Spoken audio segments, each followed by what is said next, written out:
মুফাসার অসুস্থতার কথা অনেকেই জানেন। ওর এফআইপির দিনগুলোতে অনেকে নিয়মিত ওর খোঁজ নিয়েছেন, এখনো অনেকেই নেন। মুফাসার ফার্স্ট টাইম এফআইপির ট্রিটমেন্ট 84 দিন চলার পর এফআইপি নেগেটিভ আসলো। 120তম দিন যখন আবার টেস্ট করাই, ওর টেস্ট রিপোর্ট আবার পজিটিভ আসে।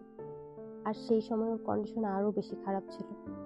এত বেশি খারাপ কন্ডিশন ছিল যে ওকে আবার ফিরায় আনতে পারবো এটা আমি কখনোই ভাবতে পারিনি।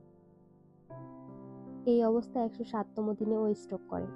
স্ট্রোক করে পুরো শরীর প্যারালাইজড হয়ে যায়। ওর মাসেলে কোনো রকম শক্তি ছিল না। ওর যে এতটা খারাপ কন্ডিশন ছিল এটা আমি পেজে কখনো প্রকাশ করিনি। অসুস্থতার সময় ওর তেমন কোনো ছবি বা ভিডিও করা হয়নি, জাস্ট কয়েকটা ছবি শেয়ার করলাম আপনাদের সাথে। টানা 120 দিন ইঞ্জেকশন আর স্যালাইন চালায় ওর শরীরে আর কোনো জায়গায় ফাঁকা ছিল না, যার কারণে ওর শরীরের সব লোম কেটে ফেলতে হয়েছিল।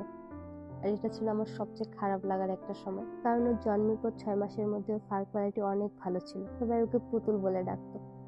আমি কখনো ভাবতে পারিনি ওর ফারগুলো এত তাড়াতাড়ি আবার আগের মতো হওয়া শুরু করবে।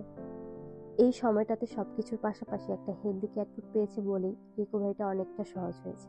তখন থেকে এখন পর্যন্ত আমি মুফাসাকে কানিভারি স্কিন এন্ড কোট এবং গ্রোথ এন্ড ব্যালেন্স এই দুইটা ক্যাটফুড রেগুলার খাইয়ে আসছি। আলহামদুলিল্লাহ, মাত্র 4 মাসের ব্যবধানে ওর ফার কোয়ালিটির পার্থক্য আপনারাই দেখেন।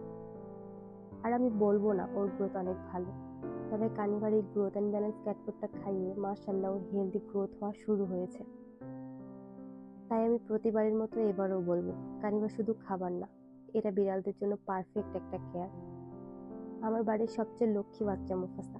ওর অসুস্থতার পর ওকে ফিরে পেয়েছি, এটা আমার জীবনের সবচেয়ে বড় উপহার। ওর ট্রিটমেন্ট এখনো চলছে।